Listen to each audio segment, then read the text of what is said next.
In this video we are going to talk about the project planning concepts, and I want to stress this out. We're not talking about processes or tools, we'll be talking about the mindset that you need to have to approach any project planning. You won't find information on this topic in the books because it all comes from practical experience. So stay focused and stay until the end, because in the end I'm going to share one bonus tip for you that is critical.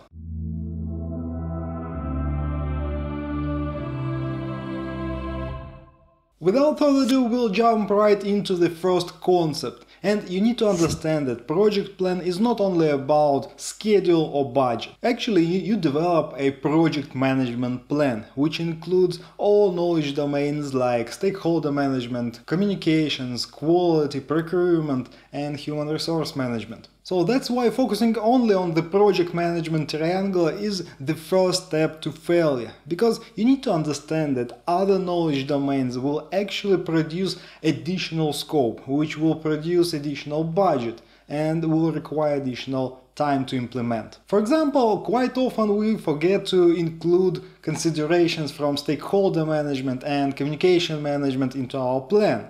And quite soon we'll notice that stakeholders don't get an approval or sign-off on the deliverables, and your schedule gets behind every time. Likewise, if you forget to specify quality requirements, you will notice that to get the product to the level required by client may take an extra 50 or 70% of efforts that you spend on developing the product in the first place. So here's the main takeaway. You need to plan through all the knowledge domains, because all of them will create additional scope for your project. Okay, I almost hear agile coaches screaming that we don't need planning, we'll just take one agile framework and everything will work out. But here's a critical moment I want you to understand.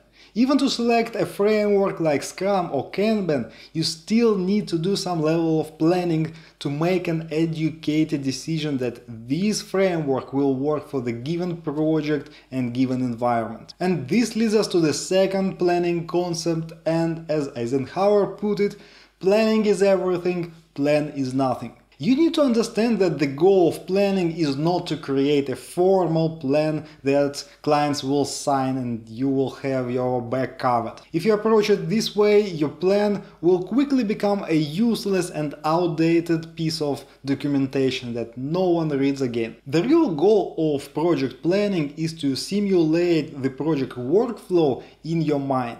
This way you will be able to identify roadblocks, impediments, critical assumptions, and so on. So from one side you will have some specific information from processes, techniques and tools like, for example, estimates of project budget, duration, dependencies, and so on. And on the other side you need to put all this information in some visual flow, like a Gantt chart for example. And then you need to simulate in your mind how you will execute this plan. This way you will identify lots of interesting questions and problems. And the key idea here is that you want to involve as many people as it is practical. You want to see the same work from different aspects and knowledge domains.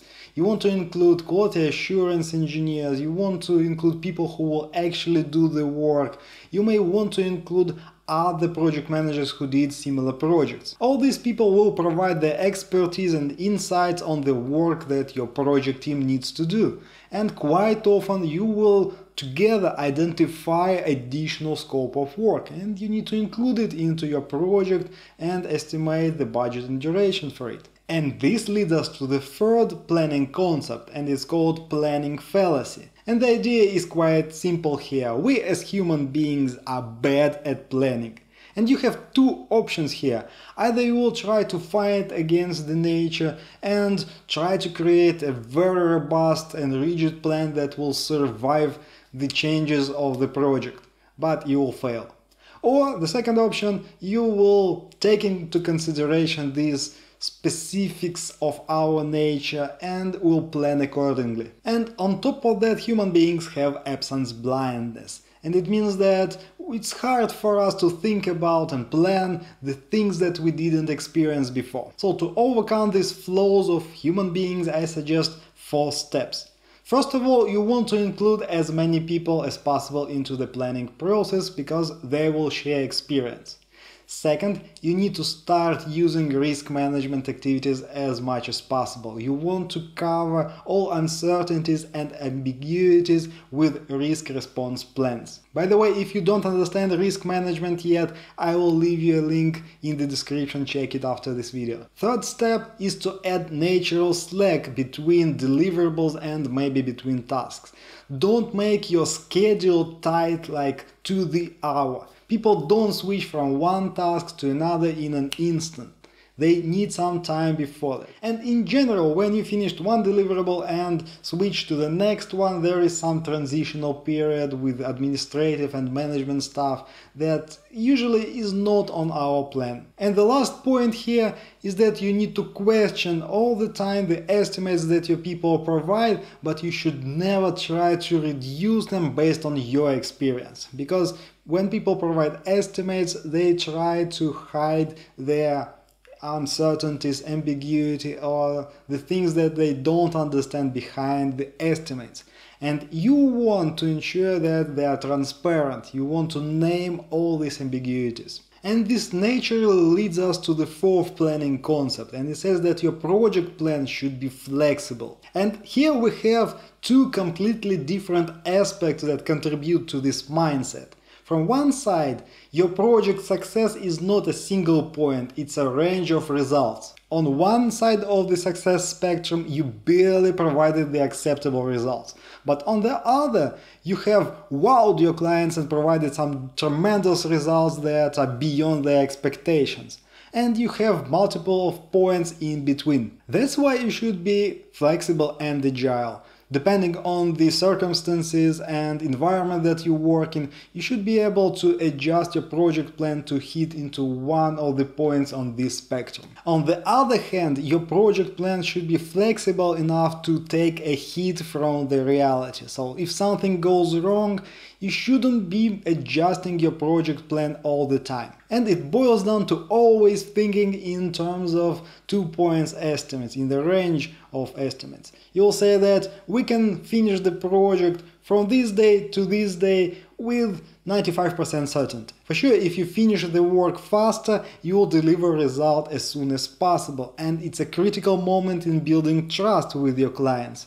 But in most cases, something will happen and you will fall somewhere in the middle of this range. Nevertheless, it will allow you not to fail the expectations and promises you made to your clients and other stakeholders. Alright, if you get value from this video and you want more of this content on project management and leadership, just click the like button below and YouTube will do the rest. Alright, changing gears, and we need to talk about critical concept in planning. Planning is actually iterative. By default, when you do planning correctly, you will encounter a lot of dependencies, ambiguities and uncertainty. Usually you will quickly get through some initiation stage, then collecting requirements, defining scope, schedule, budget and so on.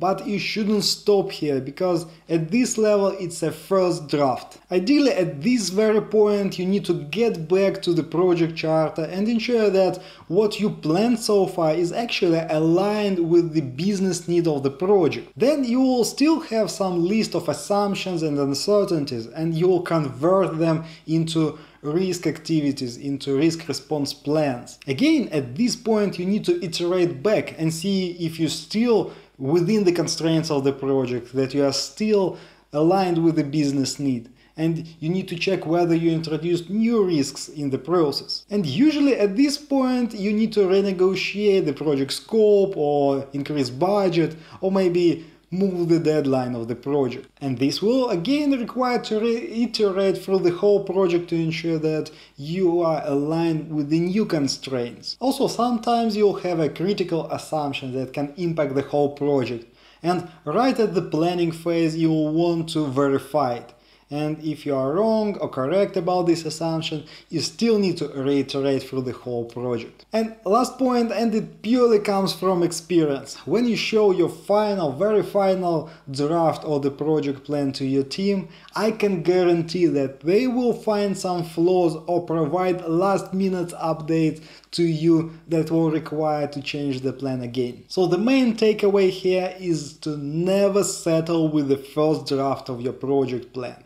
Always keep in mind that you need to reiterate through it several times. Okay, we talked about it already, but I want to stress it out as a separate project planning concept. You should never do the planning alone. I often see project managers who think that they know better how to plan a project for the team in such a way that they for sure will fit into this plan. But in practice it sounds like, oh, we are totally on schedule. But then someone says, but we have a holiday in India, you forgot to mention it here. And in the USA the next day we'll have a holiday as well. Now you lost like a week of efforts of your team. It's a trivial example and maybe you as a project manager can handle it, but in general, I don't recommend planning alone and making technical decisions on behalf of your team. Okay, the next planning concept is a bit controversial, but you should always keep in mind that your project plan is not set in stone, even if you have some strict contract. For sure, you need to do everything possible to keep to the plan, and even if you deviate from the plan, you need to do all possible things that will get you back to this initial plan. But quite often things don't follow your plan, and life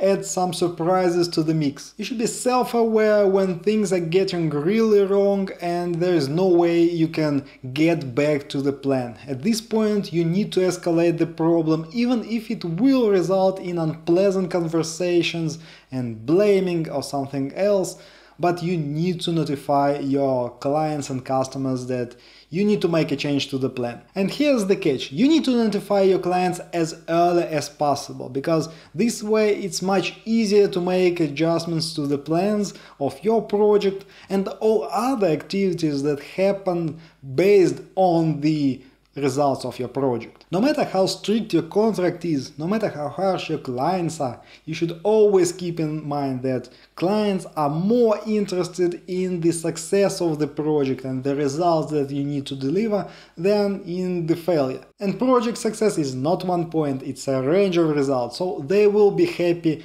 if they get the results that are in the middle of the spectrum. Okay, and we go to the last key point here, and you need to understand that project planning is scalable. You don't need all the processes that you can find in the PMBOK guide or on the internet in other frameworks. If you can deliver projects in a predictable way while using Excel or a sheet of paper, that's great, you don't need to use all the complicated things here. The rule of thumb here is that bigger and more complex projects require more tools and more techniques that you and your team needs to use. So the critical step in the planning process somewhere in the beginning is to understand how complex your project is and what tools, techniques and processes you actually need to deliver it on time and within budget. Alright, as I promised you, the bonus tip from practical experience, and it's a combination of a mindset and a technique. You should always apply the rolling wave planning. The biggest argument that I hear from agile practitioners and executives that following a plan-driven approach, you need to spend months to plan the whole project in advance, and still this project will be, changed. Actually, you need to plan in all the details only the work that happens within the first few months of the project. For the deliverables that are further in future, you can estimate and plan them on a high level. But here's a crucial thing here. If you're planning today for things that are in future on a high level, you need to ensure that you will fit into those estimates no matter what. So for example, if today you have no clue how to implement this functionality or create this deliverable, you should reserve enough time to meet any pessimistic scenarios and implement the most ambitious variation of these requirements. Later, if you will tell that this part of functionality will take less time and less budget, no one will complain. On the other hand, if you tell that this deliverable will take more time and money, this will put the whole project beyond schedule and above budget. If you got value from this video, the best way to say thank you is to hit the like button. Right now, if you want to continue our discussion on project planning or risk management or scope management, click one of the videos that you see here and I'll talk to you there. Thanks for watching, bye bye.